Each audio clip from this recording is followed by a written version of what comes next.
திருப்புகழ் 447. சிரதானத்தில் பணியாதே, ஜெகத்தோர் பற்றை குறியாதே, வருத்தா மற்று ஒப்பு இலதான மலர்த்தாள் வைத்து எத்தனை ஆழ்வாய்.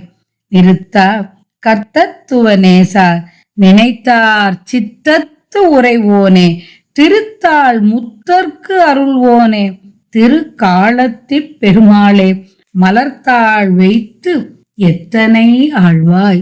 நிறுத்தா கர்த்தத்துவனேசா, கூத்தாட வல்லவனே, இறைமை தானம் உடைய நேசனே, நினைப்பவரின் மனத்தில் வாழ்பவனே, சித்தத்து உறைவோனே, திருத்தாள் முத்தர்க்கு அருள்வோனே, நின் திருவடிகளை முற்றத் துறந்த சீவன் முத்தர்க்கு தருபவனே.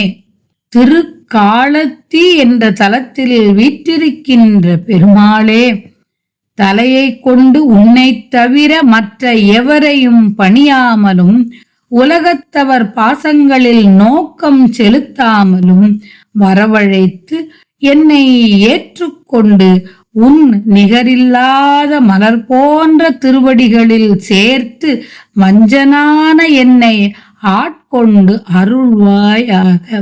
மலர்த்தாள் வைத்து எத்தனாகிய என்னை ஆட்கொண்டு அருள்வாயாக.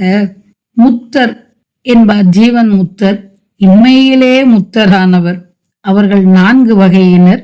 அத்தகையவரும் அவர்தம் இயல்புகளும் பிரம்ம வித்துக்கள், பிரம்ம ஞானம் பெற்றும் உலகத்து உபகாரமாக தமக்கு விதிக்கப்பட்ட விதிகளின்படி நடப்பவர்கள்.